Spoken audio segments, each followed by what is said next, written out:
S আলমের first securities ইসলামী ব্যাংকের chairman নিযুক্ত হয়েছে মোহাম্মদ আব্দুল মান্নান, এবং একাধারে উনি বাংলাদেশ ব্যাংকিং অ্যাসোসিয়েশনের ভাইস চেয়ারম্যান নিযুক্ত হলেন। অর্থাৎ বাংলাদেশের ব্যাংকিং খাতে বিরাট রিক্রুটমেন্ট। কে এই মোহাম্মদ আব্দুল মান্নান? এই মোহাম্মদ আব্দুল মান্নান হচ্ছেন জামাতের আরেকটি রিক্রুট। মোহাম্মদ আব্দুল মান্নান উনি সোনার বাংলা পত্রিকার, এটা একটি সাপ্তাহিক পত্রিকা, এবং সেটার উনি রিপোর্টার হিসেবে চাকরি করতেন যখন যুদ্ধাপরাধী কামরুজ্জামান সেটার সম্পাদক ছিলেন। এই সোনার বাংলা পত্রিকার অফিসটি হচ্ছে ঢাকার মগবাজারের ওয়ারলেসের যেখানে সংগ্রামের অফিসটি আছে সেই একই ভবনে। এরপর 1985-86 দিকে উনি ইসলামী ব্যাংকে, জামাতের সেই ইসলামী ব্যাংকে উনি পিআরও, পাবলিক রিলেশনস অফিসার হিসেবে উনি যোগ দেন। পরবর্তীতে উনি ইসলামী ব্যাংকের ম্যানেজিং ডাইরেক্টরের পদ পান। এই জামাতের রিক্রুট, জামাতের লোক, বর্তমানে উনি ব্যাংকিং খাতে অন্যতম একজন মেইন কি পার্সন হিসেবে নিযুক্তি পেলেন। আমি আপনাদের বলেছিলাম জামাতের রিক্রুট চলমান থাকবে। এই সমন্বয়ক নির্ভর, জামাত নির্ভর সরকারে পরিণত হচ্ছে। আমাদের অর্জন, এই সংগ্রামের অর্জন ভেস্তে যাচ্ছে আস্তে আস্তে। আরেকটি বিষয় যারা ঘটল, আপনাদের অনেকে বোধহয় নজর কাড়েনি, সেটা হচ্ছে বাংলাদেশে হিজবুত তাহরির বৈধতা। এই হিজবুত তাহরির সারা পৃথিবীতে একটি সন্ত্রাসী গোষ্ঠী হিসেবে পরিচিত। সমস্ত আরব বিশ্বে, ইউনাইটেড আরব আমিরাত সহ ইন্দোনেশিয়াতে, যুক্তরাজ্যে, জার্মানিতে, ইউরোপের প্রায় সকল দেশে এটা একটি সন্ত্রাসী গোষ্ঠী হিসেবে পরিচিত। বর্তমান সরকার এটা দিয়ে কি মেসেজ দিচ্ছেন? বর্তমান সরকার কি মেসেজ দিচ্ছেন? যে ওনারা অ্যান্টি ইন্ডিয়ান সেন্টিমেন্টের মানুষদেরকে ঢুকাতে গিয়ে জঙ্গিদেরকে ওনারা ঢুকাচ্ছেন সরকারে। এটা কি বাংলাদেশের শেখ হাসিনার সরকার পতনের বিষয়টিকে প্রশ্নবিদ্ধ করবে না? আপনারাই বলুন, প্রশ্নবিদ্ধ করবে না? করবে। শেখ হাসিনা যে কথাটি বলে বেড়াচ্ছেন যে ওনাকে মৌলবাদীরা, উগ্রবাদীরা ক্ষমতা থেকে নামিয়েছে ষড়যন্ত্র করে, জোর করে কি ওনার মুখে মোয়া তুলে দেওয়া হচ্ছে এসব কাজ করে? গতকাল বললাম আপনাদেরকে, জামাতের তাজুল ইসলামকে প্রধান প্রসিকিউটর বানানো হয়েছে এই আন্তর্জাতিক ট্রাইব্যুনাল, যেখানে শেখ হাসিনা ও তার দোষীদের বিচার করার প্রক্রিয়া শুরু হতে যাচ্ছে। সজ্ঞানে ভারত বা কোনো দেশ শেখ হাসিনার বা শেখ হাসিনার দোষরদেরকে বাংলাদেশে ফেরত পাঠানোর কথা এখন ভুলেও ভাববে না।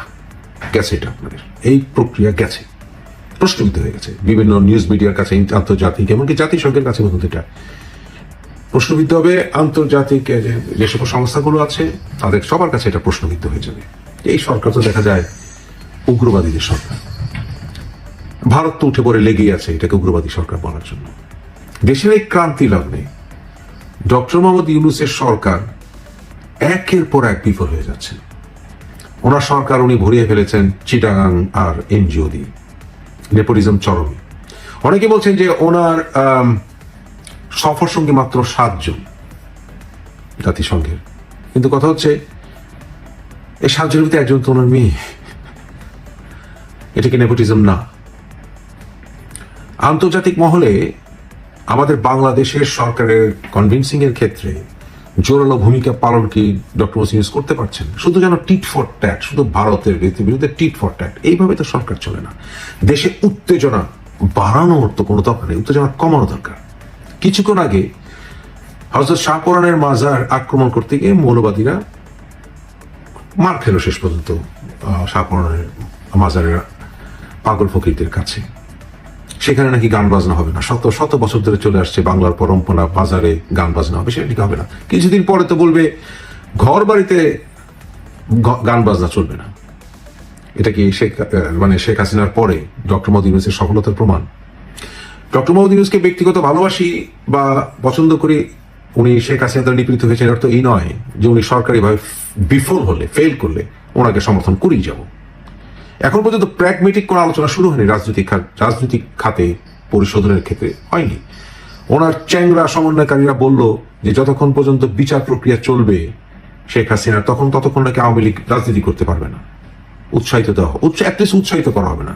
কেন? পরিশোধিত আওয়ামী লীগকে যদি রাজনীতি করতে না দেওয়া হয় তাহলে ডিপ স্টেট তৈরি হবে, দেশে উত্তেজনা বাড়বে। এখন উত্তেজনা বাড়ানোরটা কি দরকার? একেই তো মাজার সবগুলো ভেঙে উত্তেজনা বেড়েই চলেছে।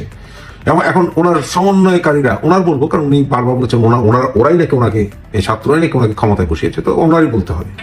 ওনার সমন্বয়কারীরা জায়গায় জায়গায় এখন নিজেদেরকে মারামারি করছে, মার খাচ্ছে। সার্জিস সে নরসিংদীতে অনুষ্ঠান করতে পারলো না, তারপরে হাসান আব্দুল্লাহ তোপের মুখে পড়লো, জায়গায় জায়গায় তোপের মুখে বলছে। এটা তো পড়বে, আমি জানি, আমি আপনাদেরকে বলেছি।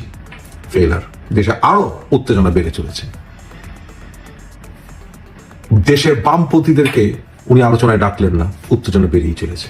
ওরাও খেপছে, আমি জানি। দেশে পুলিশদেরকে উনি ঠিক মতো কাজে যোগদান দেওয়াতে পারলেন না, বা নতুন রিক্রুটের কোনো ব্যবস্থা নেই, শুধু জামাতিদেরকে ভরছেন উনি জায়গায় জায়গায়। মানুষ বিরক্ত হচ্ছে না? আর্মিকে পুলিশ বাহিনী বানিয়ে ফেলা হয়েছে, তারা এখন এই সমন্বয়কারীদেরকে পাহারা দেয়। অথচ দেশের মানুষ জায়গায় জায়গায় লুটপাটের শিকার হচ্ছে। বাংলাদেশে যে জিনিসটা ঘটেনি সেই ঘটনায় ঘটছে। মসজিদ আক্রমণ করছে এক গ্রুপের মুসলিম আরেক গ্রুপের মুসলিমকে। এর তন্ত্রটা পাকিস্তান হয়, বাংলাদেশে তো কোনোদিন হয়নি। বাংলাদেশ এখন শুরু হয়ে গেছে, উত্তেজনা তো বেরিয়ে চলেছে। টোটালি ফেলার এখন পর্যন্ত এই সরকার, টোটালি ফেলার। দেশের যারা এই যে ধরেন বিভিন্ন অকাজে দায়িত্বে আছে, যেমন ধরেন এনভায়রনমেন্টে আমার উপদেষ্টা, আমার বান্ধবী রেজওয়ানা, সে গতকাল বক্তব্য দিল বাংলাদেশ অনূর্ধ্ব 21 সাপ ফুটবল প্রতিযোগিতায় জিতে এসেছে। এটা কি তার কথার বলার কথা? সে কি করে বেড়াচ্ছে, তো কিছুই বোঝা যাচ্ছে না। তারপরে অর্থনীতির উপদেষ্টা সালে সাহেব, ডক্টর সালে, উনি জানেনই না দেবপ্রিয়কে যে রিক্রুট দিলেন আমাদের ডক্টর ইউনূস, জানেনই না, এটা ওনার কোনো হাতই ছিল না দেওয়া হলো দেবপ্রিয়কে।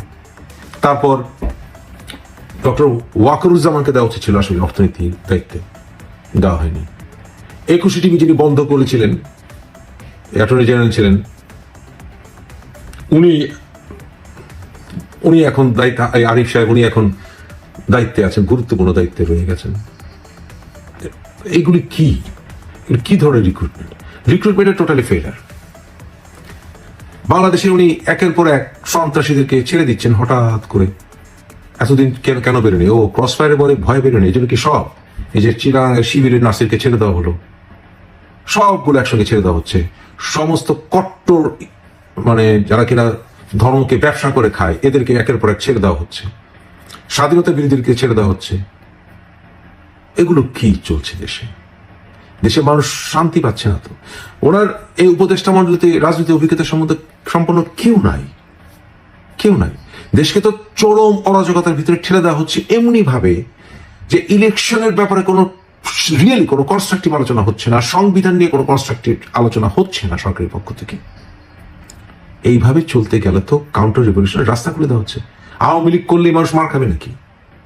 আওয়ামী লীগ করলে বৃদ্ধ পর্যন্ত মার খায়। ছাত্রলীগের একজন পঙ্গু ছেলেকে, মাসুদকে পিটিয়ে মেরে ফেলা হলো রাজশাহীতে। এইভাবে চলে দেশে কাউন্টার রিভলিউশনের রাস্তা খুলে দেওয়া হচ্ছে।